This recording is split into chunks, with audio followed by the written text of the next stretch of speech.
All right, welcome to the Chuck Shoot Podcast. Today, my guest is Ruhl. So Rick is the singer-songwriter for the band Every Mother's Nightmare. And this band, they had some big songs, videos back in the day on MTV. Love Can Make You Blind, Walls Come Down, House of Pain. And they played alongside some great bands like Cheap Trick and Van Halen. He was on the Joan Rivers Show, so things were really good. And then, they weren't. Like a lot of the bands of that era in the early 90s. Late 80s, when grunge hit, then the music scene obviously changed and Rick fell on hard times. But he's back now, and he's got a brand new record. It's called Resurrect The Faithful. It's out now. The single Breathe has over 175,000 views on YouTube. The band sounds great. Rick is really excited. You can hear it in his voice, so check it out. I think you'll enjoy this. And welcome to the show, Rick Ruhl. Did I say that right? Yes, right. Okay, right. It's easy to pronounce. Nice. Every Mother's Nightmare singer, songwriter. You don't play guitar on stage, do you? Not no more, man. It's too. I'm not a very good multitasker. Gotcha. But you do play guitar, right? Yeah. That's my first love. I started out playing drums, then moved to guitar, and then went to singing out of because we could never find nobody to do it. So. Just did it and just stuck with me, Yeah, so it was like Jim Morrison, Steven Tyler, Robert Plant, and Alice Cooper were kind of your main influences. In fact, it was a Welcome to My Nightmare Alice Cooper concert that kind of inspired you to get into music and in the first place in rock. Oh yeah, man. Well, my uncle was a drummer, so I had music. He was a professional drummer, so he was in my life, had me looking at that. And then my uncle worked for Charlie Daniels for 29 years. So I didn't know that. There was always music around, but yeah. What did your uncle do for Charlie Daniels? Man, I gotta go do that. What did your uncle do? He was a drummer. He played in a band called Stage Dust. It was overseas. He's a classical drummer, man, real good. Oh, okay. He did the training and he knows everything, percussion. Okay. So yeah, and you grew up in Nashville. Now I visited there for the NFL draft. I thought it was I don't know if it's always like that, like it was for the NFL draft with just so many people, live music everywhere. And I thought it was amazing. But you tell me, what was it like growing up there as a kid in the 70s and 80s? Was it the same? Yeah. I actually grew up in Knoxville, Tennessee, the home of the Tennessee Volunteers, Sure. And the music scene there was pretty much dead. So I moved to Nashville into a 10 by 20 storeroom. And, the scene down there was, you could go hit a Wednesday night and the bar be full and the band was good. And, all the bands kind of worked with each other and trying to help each other get deals and stuff. But yeah, man. So the live music was still big even in the 70s and 80s. Has it gotten bigger though? Because I feel like there was music at the airport. Our Uber driver was telling us there was live music at McDonald's. Like it's just literally everywhere. I wouldn't doubt that a minute, man. They're trying to do everything there, man. It's the thing I don't like about it now that it's got so big. Like every day you go there, it's bigger. There's so much more going on, and the real true roots of the country and the record labels there kind of got washed over by the tourist and the money and trying to make the money and all that thing. But as long as the music don't die, I think it would be all right. Yeah, that's good. So, and then what about like the food in Tennessee? Is there some Southern dishes that are like known to Tennessee that you can't get anywhere else? Oh, yeah, there's a bunch, man. My favorite thing growing up was called, I don't know if y'all had it, but we called it shit on shingles. It's basically chip beef, cream, and toast. No, I don't. Meal. Okay, I don't know if I've ever heard of that. I didn't know it was a real thing. I thought that was like a slang term for something that wasn't very good. It's an actual dish, though, huh? No, it's really good. Okay, it sounds bad, but it's really good. Yeah, so it's not just a clever name then to try to sell it. Okay, gotcha. Right. So then, so tell me about the band that you're in now. Every Mother's Nightmare. You formed it in 1987 in Nashville, and then you actually moved to Memphis, I think, right? Right. Yeah. As soon as I got a handful of songs together, I had a manager already in Nashville, Doc Fields, and he waited on me to put the band together. And when I had enough songs and a little ballad, he was like, "Let's go to Memphis." And we came to Memphis man, it was like we got here on Memphis on a Friday night, and then we were having for the they used to call it Crossroads down here, but it was more like a South by Southwest kind of deal. Oh, okay. Just labels came down, and the next by Sunday morning, I was having breakfast with BMI and ASCAP, and talking to Mitchell Cohen and Clive Davis and Jason Flom from Atlantic. So my life changed a bunch. Yeah. So tell me about Clive Davis. What is it? Artista Records. That guy's pretty famous. He discovered Aerosmith. He's got like 5 Grammys. He's in the Rock and Roll Hall of Fame as a non-performer. I feel like people always think these record company executives are the enemy. But what was your experience with Clive Davis? Was he just a shark in a suit, or was he a good guy that helped you out? Or oh man, he was incredible. The first thing he told me, our A&R man from Arista then was Mitchell Cohen, and he was just like the quietest, timid guy you would ever meet in your life. And how he come to see me and want to sign me was that's the first thing that Clive told me. He goes, Mitchell Cohen come in here and told me that he had a band he wanted to sign in Memphis, Tennessee called Every Mother's Nightmare. And he goes, I had to come and see.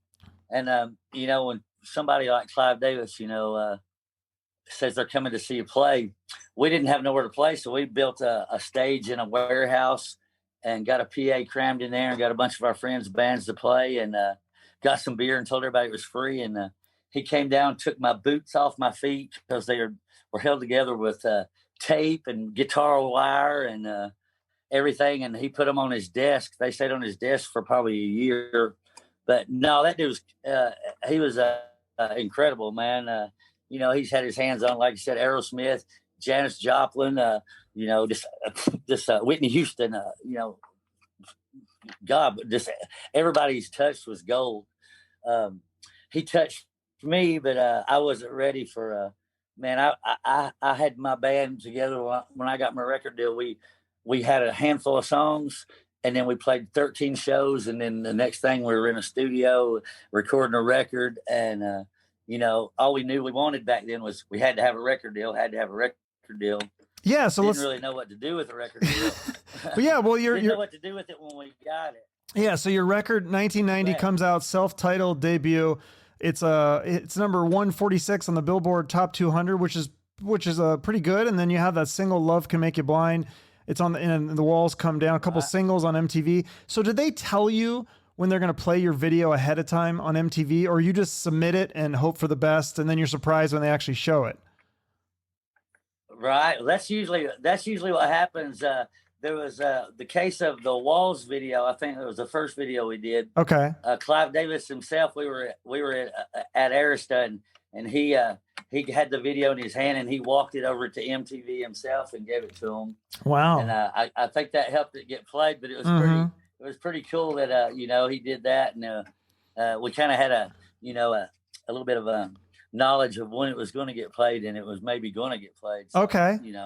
Nice. So then you guys get to tour with, you're on and off the road with, well, you've kind of been touring with them on and off for a while, Tora. And I've had the singer and the guitarist on there. What's it like touring with those guys? They seem pretty chill, like pretty fun to hang out with. Oh yeah. They're like one of the first, when I first moved to Memphis, they're probably one of the first handful of people I met, they were doing what we were trying to do. And Bobby, I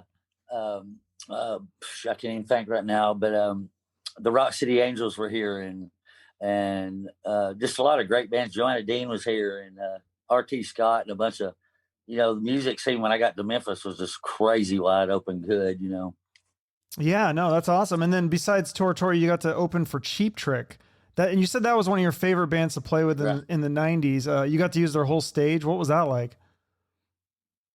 Oh man, you just figure usually any kind of opening gig we've done with anybody with any kind of fame, they cut your lights and cut your stage and cut your time and cut everything, and these guys, man, we brought our little bit of gear, and we were playing, I think, in Nashville at Starwood Amphitheater, and they were just like, "The world's yours, boys." They were just very, very cool, for somebody to be on that level, and we were just a an up and coming rowdy little rock band, and they were just super nice. And I've met a lot of those, a lot of my heroes that I saw growing up that weren't that way and really let you down. But them guys were, top shelf, and Absolutely. I thank them every day for what. Yeah, that's really cool. And then you got to open for Dream Theater. Now tell me about that, because those guys, for people who don't know that band, I mean, they should know that band, because the musicians in that band, I mean, like the drummer, the singer, like the keyboard player, the guitarist, I mean, everybody in that band is amazing. Were you just blown away every night? The guys that even move their gear are good. I like that. Yeah. That was just I don't even really remember how that happened. It was one of those little tours that was thrown together. And once again, I think the reason that we got to jump on it, because it was ending up in our, at that point where we started out in Nashville, and I wasn't going to pass that up, getting to play there again, in a big old spot. So, no, but them guys, man, you talking about good, man, they just come out and killed every night. Yeah, no, I bet. And then another two I want to ask you about, Jackal, Circus of Power, and Van Halen. So, Yeah. and Eddie Van Halen, obviously, I mean, he just passed away. Do you have any memories? Did you get to meet him, or he seems like he's pretty? No, never got to meet Eddie Van. That was one of the bands. Anybody that grew up around, my time, you had to go out to a record store and dig through the box and find the cool record. You heard about the Van Halen record, but man, I wish I could have met him. I got to meet David Lee when I was recording our second record with Jim Gaines down here in Memphis. David Lee was wanting to work with him on one of his solo projects, so he come out and hung out in the studio with us for 3 days. And he was one of those guys that I really looked up, too, because for what he did, people think he's brash and whatever he is, but that's what Van Halen was when it started. But man, he came down to the studio and hung out for 3 days and sit over in the corner and listened to us record and talked and hung out and was cool and and we smoked weed and it was all good, so nice. Yeah, I got to meet him and I'm pretty happy about that. I'm glad he was not an ass. I'll just say that. Yeah, he was very cool, cool. Yeah, because they say like don't meet your heroes, because then you could be disappointed. But yeah, you'll feel bad when you leave. Yeah, but I always think it's like, to me, it's kind of like I can separate it. I can say, okay, well, maybe he's not a real cool person, but I still like his music, or I still like the football team they're on, or the movie they did, or whatever. Like I try to separate it, but sometimes it's obviously harder to do that. If they commit a crime or something, then Right. Yeah. But so you had an interesting quote. Especially if it's on you. Yeah, that's true. You had an interesting quote about touring with some of these bands. You said some of the bands with no names who were very full of themselves, some bands with no names were like really full of themselves, and then some of the bigger bands were actually like cooler to you. Yeah, I mean, I guess, it's just like everything. You don't know what kind of day you had when you met. I met Blackie Lawless, and he didn't like me for nothing. And Really? Yeah, he had. We played the Limelight with him, and I'm not saying that bad, but he had 452 monitors with 215s and horns in them, and they were the loudest shit I ever heard in my life. And I was just trying to get his monitor man to turn them down because they were so loud. Yeah. And he wouldn't do that. And Blackie wouldn't do it. So, me being a little bit of a redneck, I just poured them full of water and turned them off for him. And nobody used them. And he was a little mad at me. And he probably had more of a right to. Jeez. So wait. So let me get this straight. So the music was too loud that he was playing, and you turned it down because what? No, we were opening for them, and I was using their monitors, and they had them set for them. Oh. But that stuff was so loud every time I said a word, it scared me to death. So, and I was just wanting them to pull them out or turn them off or something. And they wouldn't do it? They wouldn't, so I did. Wow. Does that screw up? But then it breaks it, right? If you poured water on it. Yeah, they blew them. I blew them up. Oh, so was that just like a one-time show, or was that like a tour you did with them? That was a one-time show with them guys. First and last time, huh? Yeah, I think so. Yeah, geez. Okay, wow. So another thing that you did was kind of interesting. you were on the Joan Rivers Show, and I heard you say that you got in trouble for this. Like, what? You said something you weren't supposed to talk about, or what? Yeah, it was the show. I thought the show when it first started, I thought it was about the band and this and that and what was going on in music at that point in time. But Yeah. when I got there and I was sitting in the chair, I realized that the show was about what happens on the tour bus and what happens behind the scenes and after the show and what goes on. And I had my drummer with me, and he was I was in a relationship for a long time, and he wasn't, and he proceeded to let it all out, and I proceeded to get fired while he did. So whoops. No, but it was meeting her. She's crazy cool and wide open, and anything goes. But she just wanted to know about what happened on the bus after the shows and what was girls. Was all the groupie stories as crazy as stuff her what they say and show on TV. And I guess we kind of filled in the blanks a little bit of what it was back in the 80s. It was a party. It was just wide open until it was too watered down. Nothing with it. Yeah. So is it true you visited the Playboy Mansion too when you at the height of the band's peak? Yeah, I got in a little trouble there too. But why'd you get in trouble for that? Yeah, I just got in trouble. I woke up the next morning. I had a red eye from Hollywood back down to I think I was in Tampa or somewhere close to Tampa, and I woke up. I got in the hotel real late. Got in my bed. And my tour manager, Tennessee, woke me up in the morning with his cell phone. Said that Jackie's on the phone, and then he threw me a USA Today, and he goes, and this is why. And I was on the cover of USA Today with Debbie Dreggs. I think that's her name. She was a Playboy playmate that I was doing the TV show with, and we were just at dinner or something, and she had on a bustier top, and she kept telling me all night to flirt with her or whatever. And so I did, and they got a shot, and I got fired again. What do you mean you got fired? Fired from what? I got fired from my home, my home life. Oh, your girlfriend fired you. My woman wasn't digging it. She called me and she goes, it's kind of, weird sitting at your breakfast table with your grandfather, and he's looking at, my fiance with a girl on the cover of USA Today talking about being at the Playboy Mansion and stuff. So it just didn't go real well. I can see that. So this is some crazy times. So then, but anyways, we haven't gotten, so your second record, Wake Up Screaming. Tell me about that, because I heard you say that there was like 3 songs on that album that you didn't like, but you did it as a favor to Clive Davis, like the cover of Tobacco Road and a couple other ones.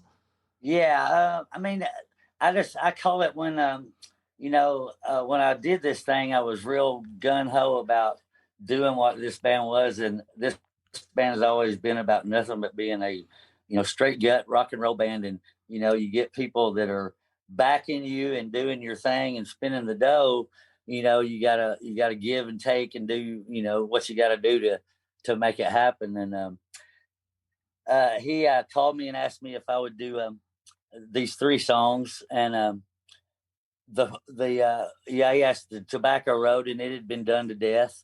And these other 2 songs, I think the guy from Autograph wrote one of them. You remember Turn Up the Radio? Yeah.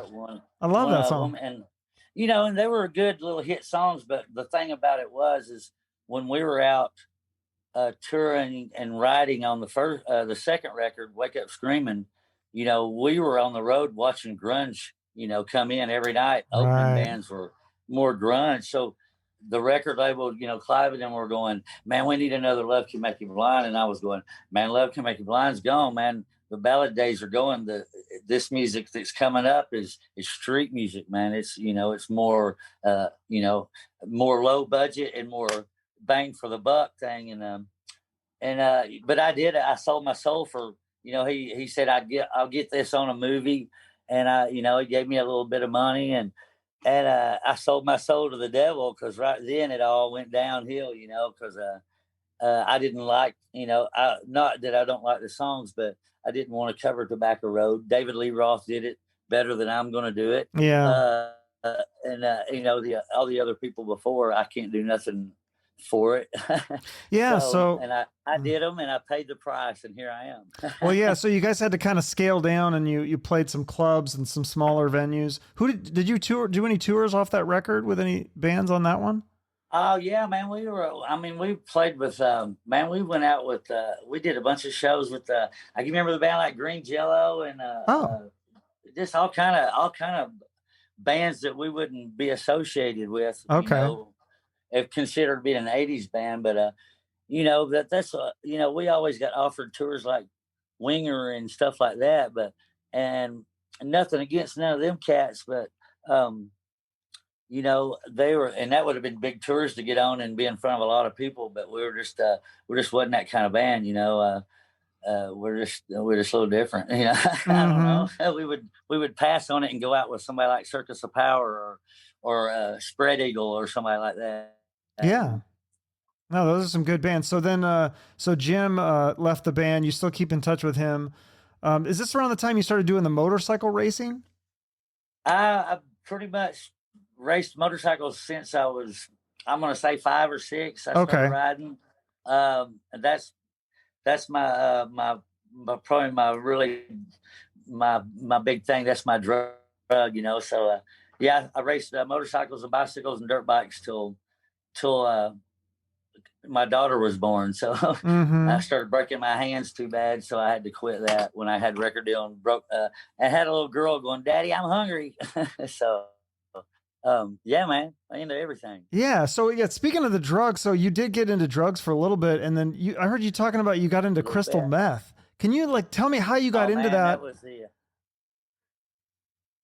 well, in this business, after every night you play, it's not real hard to get anything. Really? It's really hard to stay away from Mm. anything. But it was just God. You go through the things. There was cocaine and this and marijuana and everything, and I ain't gonna lie. Uh, I smoke marijuana to this day because I think that it kind of relax you, lets you do your thing, and I just write better. It seems like when I'm got a buzz. Is it legal there yet, or But yeah, man, I tried everything. I jump into everything, ass backwards, feet first, and then try to figure out how I'm gonna get to the bank and get out yeah? Because you thought, after I'm in. yeah, you thought crystal meth might make you more efficient at like writing music and stuff like that, but right, it actually was like didn't help you. It actually made things worse. Oh yeah, man. It did for a minute. You feel like, oh man, I've got all this and I've got so much going on, but the more shit you get going on, the less shit you get finished. And Hmm. I just had to I had to just ride it until I got to the point where, everybody goes to the point where they get to the edge, and if you go any further, there's two things left: jail, death, or you can get your shit together. And I had a little girl, so then I had more of a reason to get my shit together. And I felt like I jumped into my career. I wanted this and I wanted everything. I jumped into it, and then I got sideswiped, and then I got uh, sidetracked, and then I just felt I wanted to get it back, and I've worked my ass off to get back to this point. And I just had to. That's always what I wanted to do, and I kind of feel like I shot myself in the foot, so I'm trying to bandage it up and limp through the rest of it. Yeah, so this is interesting because I know you did some smaller albums on the Paris Records, like the Smoke and Delta Voodoo and the Backtracks and the Deeper Shade of Right. Gray and all those. But there was like a 13-year absence there, and I heard you talking about you had to do some side work and stuff to pay the bills, and you had to like actually paint houses and stuff like that, right? Oh man, I paint. I at one time, I did whatever, but sometimes right now, when it gets hard times, I'll go weld, and I do a bunch of fabricating work for this company when I'm home and I have nothing to do and no money. If you see a FedEx truck or a Coca-Cola truck, I've probably done something to it. So do you ever get recognized as the singer of Every Mother's Nightmare when you're doing that kind of work? Yeah, it's fun too when you're all drunk Really? like hell. Yeah, I was doing Interesting. this one thing, man, and I was dirty, and I was doing a little thing like this, and I was like, "Man, I'm sorry. I just got I had like 10 minutes to get from what I was doing to here." So, but you got to do what you got to do. You got to if you got to work a little bit on the side to do what you love to do, then that's what you got to do. No, if you sit home in a chair and go, God, I wish I would have done that, you're going to miss it. Right. So you kept the music going, and then this is cool. In 2015, you did that Grind, the EP, and you had some really big guests on this album, or the EP, excuse me. Zach Myers of Shinedown and Wayne Swinney of Saliva. How did you know those guys since they were little kids, huh? And they used to get on stage with you? Oh man, I've known. I think I was probably the first person to ever record Zach Myers. He used to come to my little studio, and man, him and his dad. You know, I've known him. He'd get on stage with us. He was probably 12 maybe when I met him, and of course, you know, Wayne Swinney. He was one of the other first people I met when I moved to Memphis, and just the guy's an incredible guitar player. Both of them guys are incredible. Sweeney is just I don't know, he's a freak of nature. He's just terribly good, and it just comes to him natural. You know, it's it's this you see him and go, man, that guy, it makes me mad, but he's incredible. And they did me big favors, you know. Came and I scraped enough stuff together when I did the Grind thing. It was just 5-song EP, and I got that together and got them to play on it. And our buddy Mr. Jim Dandy, you know, he's a legend. Singer of Black Oak, Arkansas, right? Yeah, man. He was in town, and we'd done a couple of shows. He lives here in Memphis, and we hung out a little bit. And you know, he came over to the studio one night, and I was doing this song on the Grind record. You know, and I just said, man, hey, let's get Jim to do it. And we just got him to go in there, and everybody was trying to write him down this. I said, man, he's been doing this. He sold out Madison Square Garden 3 times. He's been doing this since I was, you know, little kid. He's got it. And I just let him go in there and just spit out stuff. And man, it was incredible. You know, the song was cool. Them guys were cool for doing it. And my little 5-song EP, you know, that's what the 13 years we were down, we were not down. You know, music in that time went through a really rut of bad everything. You know, it was hard to keep deals. It was hard to do anything. And I had my little Paris deal. You know, they offered me a little deal, and that's all I had. So I went with that. And when I got done with that, I scraped enough money together, and I did the little Grind EP. And I wanted to do it with Justin Reimer, because I loved what he was doing, and he had a little bit of a different edge. And you know, he played with 12 Stones and you know, a bunch of other great bands, and he's a great guitar player.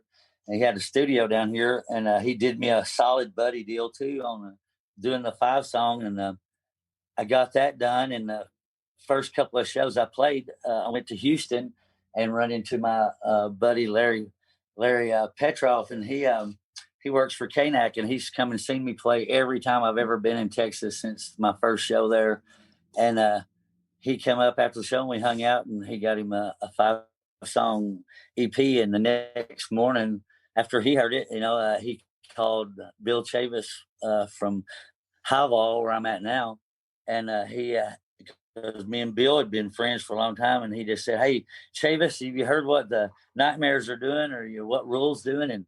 And within like 2 days, Chavis then got in touch with me, and I sent him the record and the 5-song, and he dug it, and he called me back. And he goes, man, we couldn't work together about 8 years ago, but he goes, man, I'm wide open. He goes, let's do a full record. Let's finish this record, and let's get this back where it was and get you doing what you do. And he pulled me out of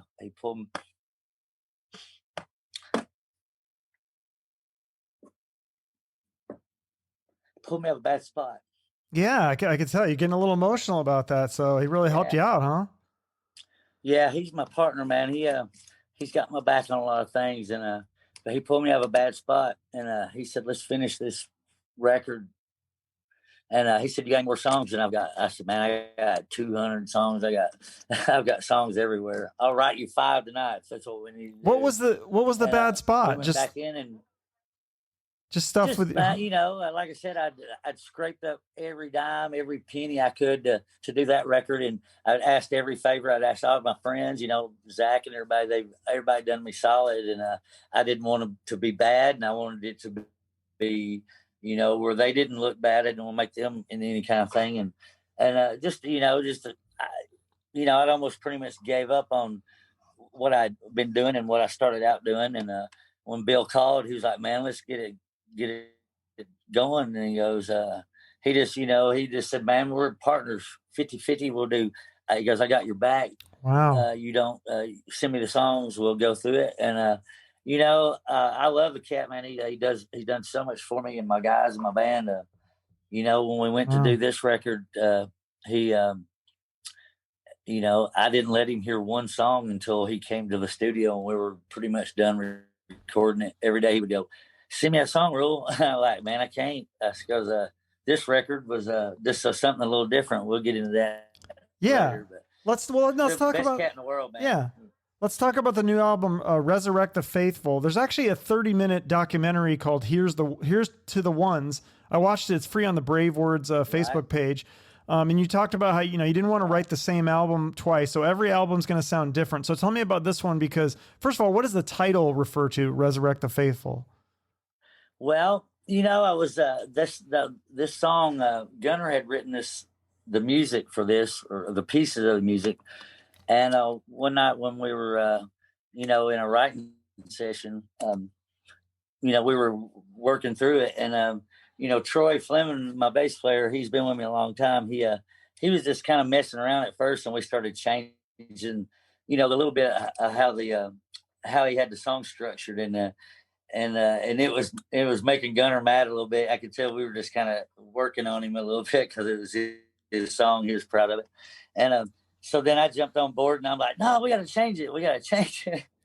So we changed it, and it came out. The music was really cool, but I was playing with Gunnar and messing around. Well, the song became a very difficult thing for me to write, and I couldn't get nothing for it. I went in the studio and I was listening to it. And in my studio at my house, I was listening to it. And nothing melody-wise, word-wise, nothing was coming. It was just like every night I would do it, it's like, "That's awful. It's terrible. It's worse."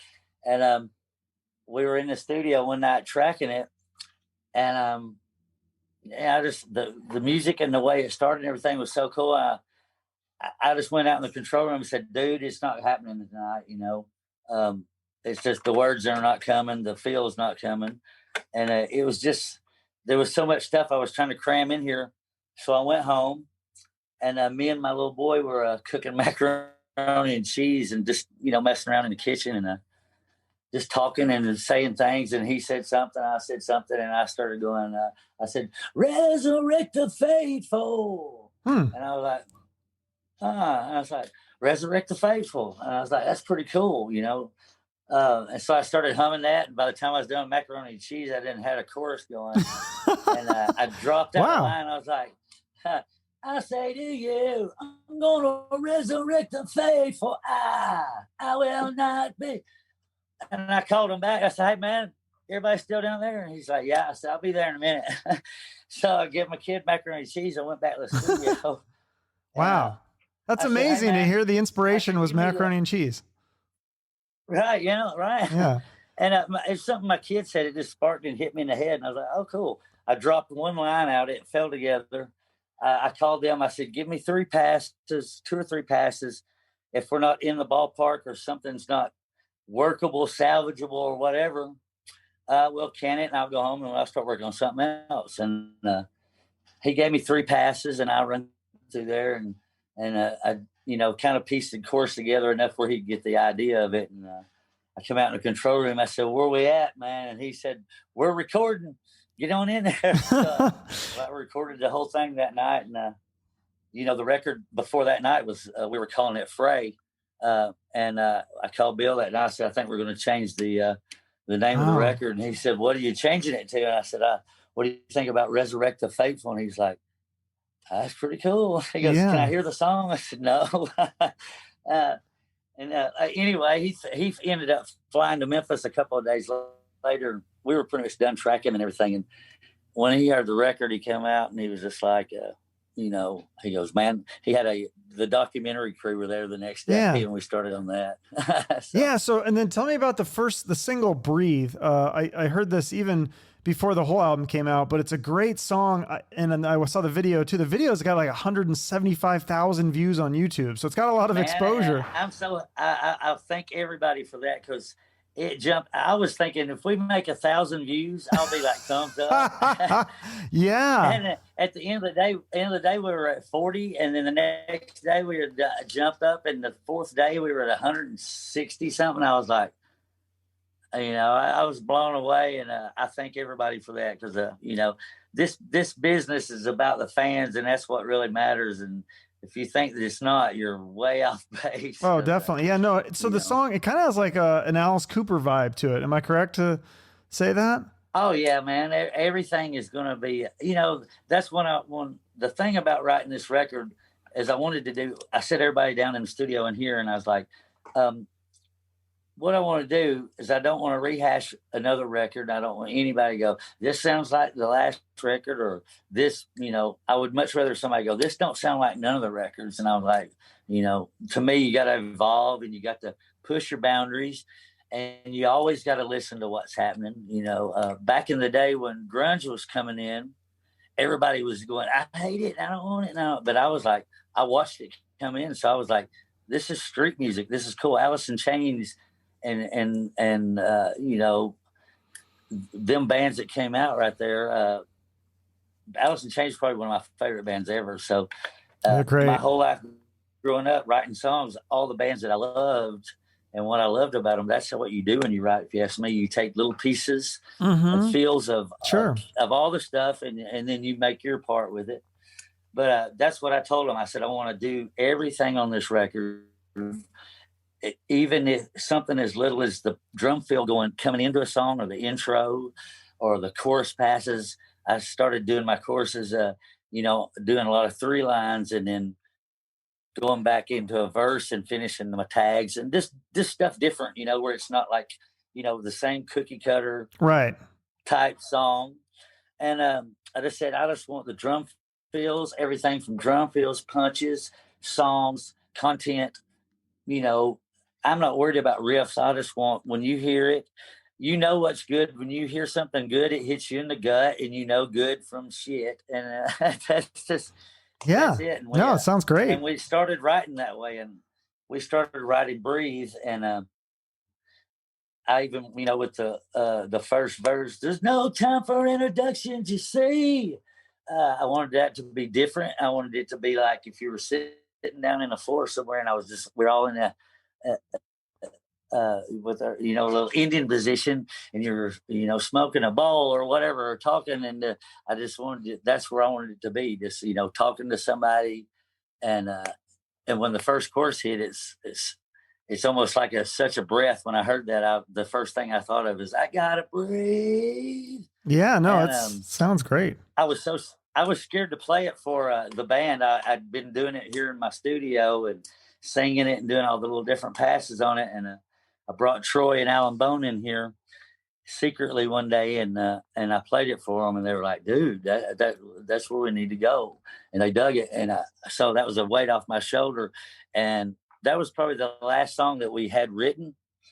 But I was trying to get into this studio down here with Dave Cowell. He's the most crazy good producer you can ever meet, and just the best guy. But him and his partner, Matt Montgomery, built Supernova Memphis recording studio. It's right behind my subdivision where I live. Just a stroke of luck. And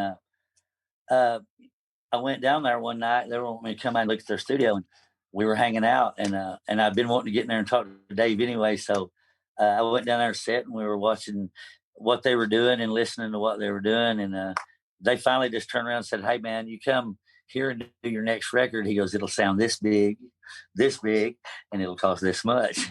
Nice. Perfect. So I was like, okay.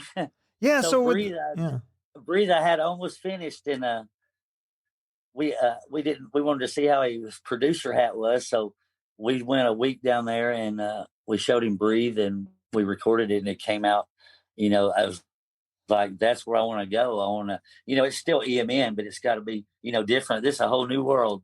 So I just threw it out there. And when it came back, it stuck, and I loved it. And we just went from there, and we went and recorded the record that night. We said we're going to be here and finish, and every song after that was just like very organic, and everything just kind of came like, we had made all the right steps and did all the preparing and everything. Kind of, there was little hard parts and fights and stuff, but everything was gelling and moving, and it's good. Yeah, I'll so talk about it for 9 hours. yeah, I can tell you're really passionate about it. It's a great record. Now I heard you say about touring that you haven't been paid for touring in the last 5 years, but you just, as long as you can pay your band, you're happy because you just love to make music.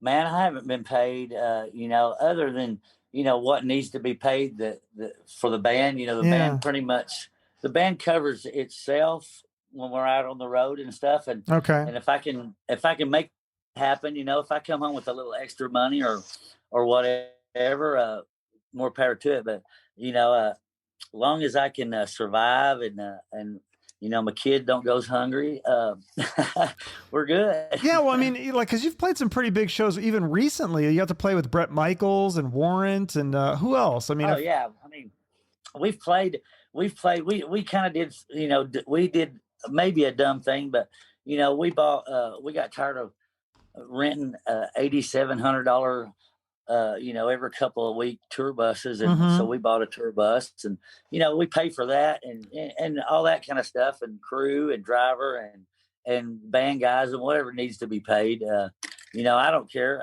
if I make a couple bucks, that's great. Mainly, I just want to get out, and if I had somebody already off this new record contacted me, said, "Man, this song got me through so much, man," and that's that's kind of what I do this for, man. If I could, everything that I've lived through and I write about, if it helps somebody out, or or just makes them feel halfway worth of crap for a minute, that's I did good. I did my job, and absolutely, I'm happy. As long as I can write and get the demons off my chest or get them off my shoulders. Yeah, I'm good. Is it true you wrote because you guys cover like Skinnerd and Charlie Daniels sometimes in the set? Is it true you wrote a country record called Truck Stop Love? Oh man, you really? Yeah, man.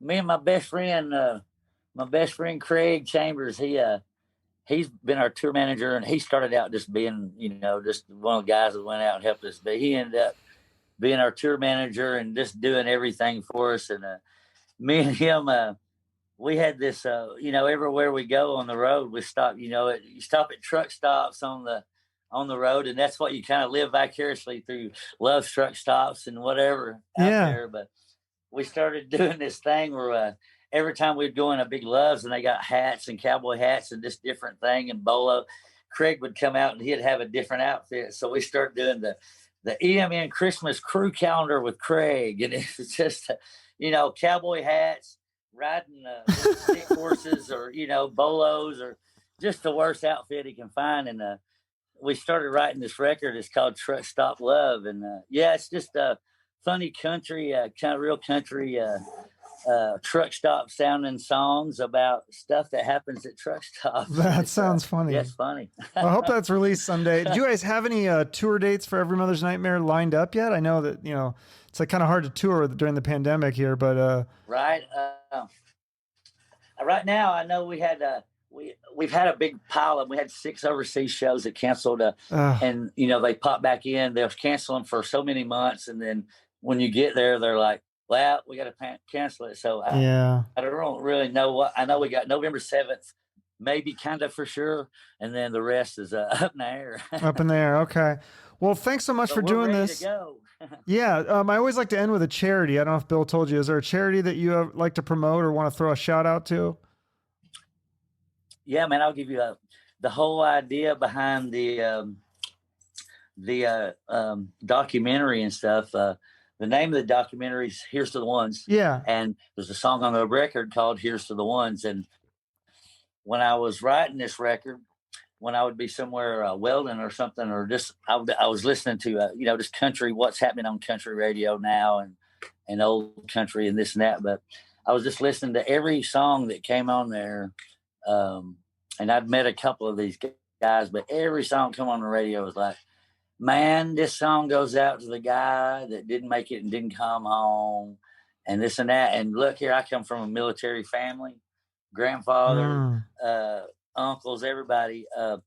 And I know exactly what they're saying, but I met a bunch of these guys on the road and shows we played that went over there, Afghanistan, and come home, and the hurt, and people don't care, and people call them this, and their woman leaves them, whatever, just bad shit happens. They're over there watching our back and making sure that we're good, and bad shit happens to them. So I wrote this song.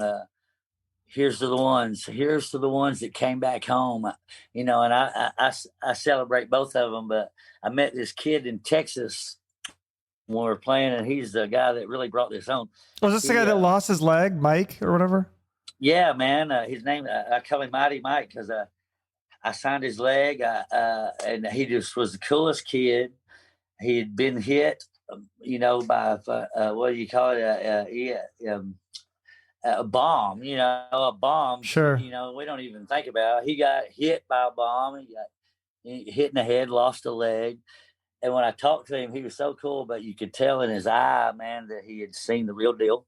And he just really affected me. He was like, he goes, man, I appreciate you watching our back. And he goes, man, nobody cares. And I said, well, I care.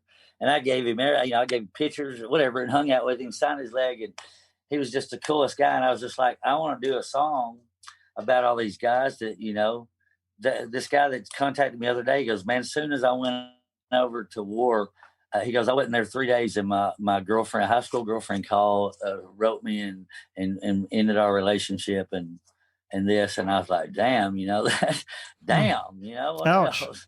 That hurts. And so I wrote this song, and I'm trying to get it worked out, but all the proceeds off Here's to the Ones, I wanted to, just donate it to the Wounded Warrior thing, and do whatever we can do for them guys. And, great. Whatever, because you don't really think about it, but the shit me and you're doing right now, there's somebody over there watching out and making sure that we can sit and do this. Absolutely. Yeah. I'm a defender. Yes. All right. I appreciate it, man. And just seeing somebody that, that had to go through that and lose so much. And, right. Still want my stupid ass to sign his leg. I was like, shit, man. I said, I ought to be hanging out one, to sign my forehead or something. Yeah. Absolutely. Just a cool kid. Good deal. Okay. Well, thanks so much, Rick. Everybody check out the new album, Resurrect the Faithful. And your whole catalog's available on, I don't know if it's on Apple Music, but I know it's on Spotify. I was listening to a whole bunch of stuff today. So yeah, it's all out there. You know, I'm glad that the newer stuff I get to, the bad thing about all those records we did through the Paris years and stuff is money was so low and everything was just, but this record's good. I love it. I love the grind record, but this is probably the best thing I've done, and I'm very proud of it. And I thank you for even talking to me about it. Okay. Thank you so much, Rick. All right, brother. Bye-bye. All right, man. So check out the new Every Mother's Nightmare album. Resurrect the Faithful is the name. The cool thing is you can hear the whole album for free on Spotify and decide if you like it or not. I think it's great stuff. Rick is a nice guy. I love his passion for the music, and I can tell he's just got a good heart. So make sure to follow him and Every Mother's Nightmare on social media. Follow me if you enjoyed this interview. I got a lot more that I've already done and many more to come. So make sure to subscribe to the show wherever you listen so you don't miss any future episodes. Thank you to Rick. Thank you all for listening. And remember, shoot for the moon.